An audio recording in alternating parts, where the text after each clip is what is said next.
جب انسان اللہ تبارک و تعالیٰ کی غلامی اختیار کر لیتا ہے تو اللہ تبارک و تعالیٰ کی غلامی اختیار کر لینے کے بعد دوسرے انسان کی غلامی سے آزاد ہو جاتا ہے۔ جب اللہ تبارک و تعالیٰ کی غلامی کو اختیار کر لیتا ہے تو اللہ تبارک و تعالیٰ کی دوسری غلامی سے آزاد ہو جاتا ہے۔ اللہ کے نبی سرکار دو عالم صلی اللہ علیہ وسلم کا اس دنیا میں تشریف لانے کا ایک اہم مقصد یہ بھی تھا، اللہ کے نبی سرکار دو عالم صلی اللہ علیہ وسلم کے دنیا میں تشریف آوری کا ایک اہم مقصد یہ بھی تھا کہ انسان کو دوسرے انسان کے زنجیر سے نجات دلایا جائے۔ اللہ تبارک و تعالیٰ قرآن مجید میں ارشاد فرماتا ہے وَيَضَعُ عَنْهُمْ أَزْرَهُمْ وَالْأَغْلَالَ الَّتِي كَانَتْ عَلَيْهِمْ۔ اے مسلمانوں، تم وطن سے محبت کرو۔ اللہ تبارک و تعالیٰ وطن سے محبت کی تعلیم دیتا ہے، وطن سے محبت کرنے کا حکم دیتا ہے اور وطن کی محبت کا حصہ ان الفاظ میں قرار دیتا ہے حب الوطنی نصف الایمان۔ ذرا غور کیجیے، اے میری اسلام کی مقدس شہزادیوں، اللہ کے نبی سرکار دو عالم صلی اللہ علیہ وسلم کا مکہ مکرمہ بھی وطن تھا اور مدینہ منورہ بھی وطن تھا۔ اے میری اسلام کی مقدس شہزادیوں، اللہ کے نبی سرکار دو عالم صلی اللہ علیہ وسلم مکہ مکرمہ سے بہت زیادہ محبت کرتے تھے اور اپنے محبت کا الفاظ کا اظہار اس طرح سے کرتے تھے وَمَا أَتَيْتُكُم مِّن بَلَدٍ وَأُحِبُّكَ إِلَيَّ۔ تو کتنا پاکیزہ شہر ہے مکہ اور مجھے کتنا محبوب ہے۔ اللہ کے نبی سرکار دو عالم صلی اللہ علیہ وسلم کے دل میں مکہ کے لیے محبت تھی، لیکن وہ دعا کیا مانگتے تھے کہ اے اللہ تبارک و تعالیٰ، جس طریقے سے ہمارے دل میں مکے کی محبت ہے بلکہ اسی طریقے سے اس سے بھی زیادہ تو ہمارے دل میں مدینے کے لیے محبت ڈال دے۔ یوں ہی نہیں بلکہ اللہ کے نبی سرکار دو عالم صلی اللہ علیہ وسلم اپنے ملک کے پہاڑ سے بھی محبت کرتے تھے اور اپنے پہاڑ کی محبت کو ان الفاظ میں اظہار کرتے تھے حضرت جبل ہم اس پہاڑ سے محبت کرتے ہیں اور حتیٰ تو یہ ہے کہ یہ پہاڑ ہم سے محبت کرتا ہے۔ اے میرے اسلام کی مقدس شہزادیوں، ذرا تصور کیجئے کہ جو نبی اپنے ملک کے پہاڑ سے محبت کرے تو اس نبی کی امت حب الوطنی سے آری و خالی کیسے ہو سکتی ہے۔ اے میرے اسلام کی مقدس شہزادیوں، ہندوستان کی آزادی میں جن جن مجاہدوں نے گولیاں کھائی، جن جن مجاہدوں نے پھانسی کے پھندے پر لٹکے، جن جن مجاہدوں نے جیل کی صحبتیں برداشت کی، ہندوستان کی آزادی میں مسلمانوں کی قربانی کا عرصہ کم و بیش 3 صدیوں کے برابر ہے۔ 1700 میں نواب سراج دولہ نے انگریزوں کے خلاف فتویٰ دیا اور 1731 میں سری رنگا پنٹم کے میدان میں ٹیپو سلطان نے جامِ شہادت نوش کیا۔ تو اے میری اسلام کی مقدس شہزادیوں، بہت سے ایسے مجاہد، ایسے خواتین، ایسے علماء حضرات گزرے ہیں جنہوں نے اپنا سب کچھ قربان کر دیا، اپنا مال و متاع سب کچھ قربان کر دیا۔ آئیے میں آپ کو بتاؤں، بہت سے علماء اسلام کو اس میں قتل کر دیا گیا۔ 3 سالوں میں 14,000 علماء اسلام کو انگریزوں نے تخت پر بیٹھایا اور انگریزوں نے 3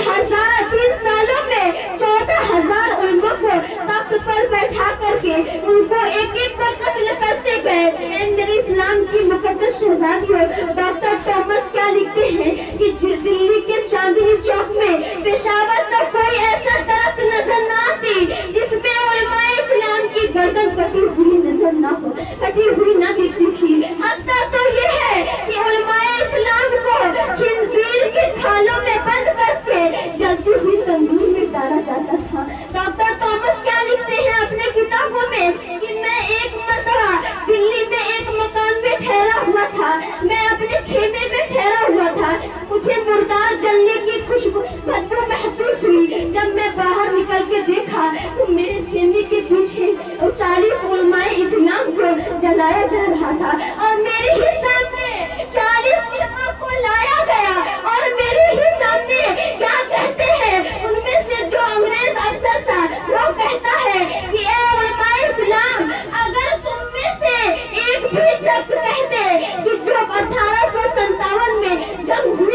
हम इसमें शरीक नहीं थे तो मैं सारे उलमा को छोड़ दूंगा, लेकिन अगर तुम में से कोई भी ना कहेगा तो मैं सारे उलमा को जला दूंगा। मेरे इस्लाम की मुकद्दस शहजादियों, जरा गौर कीजिए, किसी भी उलमा ने अंग्रेजों के सामने अपना गर्दन न झुकाई और न ही उनकी माफी की तलवार की। मेरे इस्लाम की मुकद्दस शहजादियों, हमें भूलना नहीं चाहिए, बहुत सी ऐसी ख्वातीन गुजरी हैं जिन्होंने अपना सब कुछ कुर्बान कर दिया। जब आजादी की बात आती है तो एक तरफ हमारा आंखें नम हो जाती हैं और एक तरफ हमारे सर बुलंद हो जाते हैं।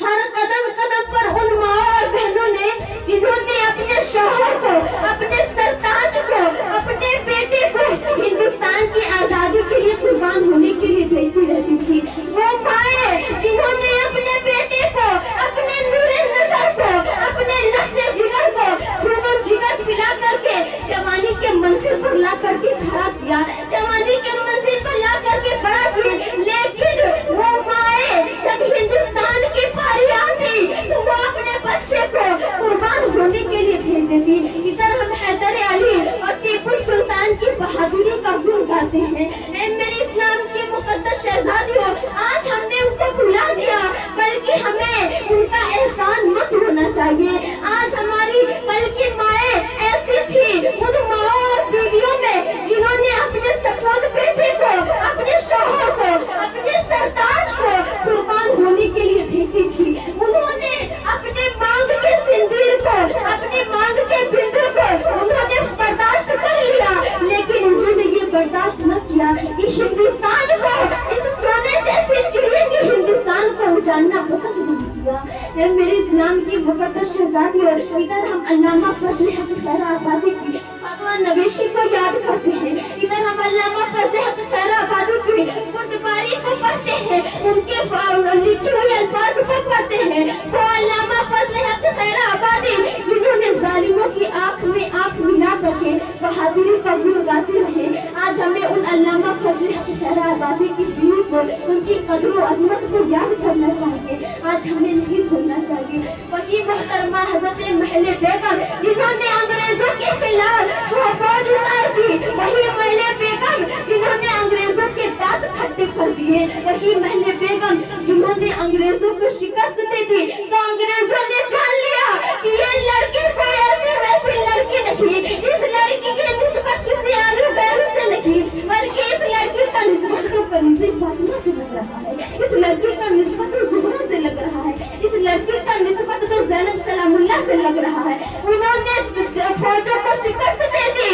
मेरे इस्लाम की मुकद्दस शहजादियों, वो क्या कहते हैं, वो लालच, अंग्रेजों को लालच देते रहते हैं, कभी मालूम मता का लालच देते हैं, तो कभी रुपया पैसा का लालच देते हैं, कभी ऐशो इशरत का लालच देते हैं, तो बड़ा प्यारा सा जवाब देती है। क्या कहती है, मुसलमानों की जिंदगी ऐशो इशरत की नहीं, मुसलमानों की जिंदगी मालूम मता की नहीं, मुसलमानों की जिंदगी रुपया पैसे की नहीं, मुसलमानों को तो जिंदगी खाने की तरह गुजारनी चाहिए। मेरे इस्लाम की मुकद्दस शहजादियों, वही महले बेगम है जिन्होंने अपना जान देना तो गवारा समझा, लेकिन उन्होंने मुल्क के साथ गद्दारी नहीं की। मेरे इस्लाम की मुकद्दस शहजादियों, अब आइए मैं आपको बताऊं महले ज़ीनत के बारे में, बेगम ज़ीनत के बारे में, जो अपने शौहर शाह जफर से क्या कहती है, अपने बेटे से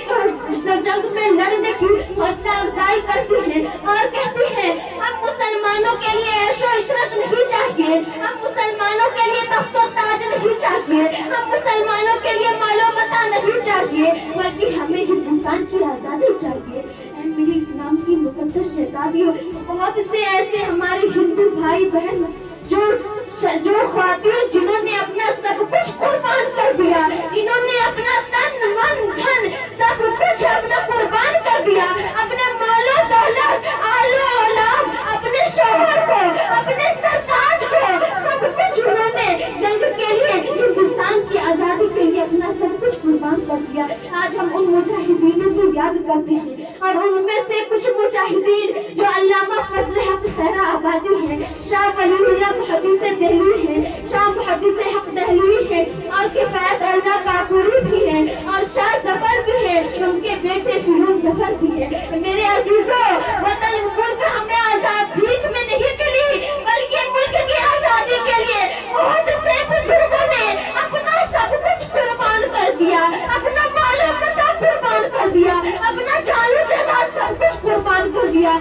जा करके हमें मुल्क की आज़ादी मिली है। मेरे इस्लाम की मुक़द्दस शहज़ादियों, हमें इस मुल्क की इज्जत करनी चाहिए, हमें उसकी इज्जत और कदर को समझनी चाहिए। मेरे इस्लाम की मुक़द्दस शहज़ादियों, अब मैं आखिरी बात कह करके यहाँ से गुजरना चाहूँगी कि आज ही 26 जनवरी के दिन हिंदुस्तान के कानून को और दस्तूर को मंजर आम पर लाया गया, जिसकी एक कमेटी तश्कील बनाई गई, जिसके चेयरमैन राजेंद्र प्रसाद हैं और जिसकी सदारत डॉक्टर अम्बेडकर भीमराव ने दिया। आज ही 26 जनवरी 1950 के दिन मुल्क में ये लागू कर दिया।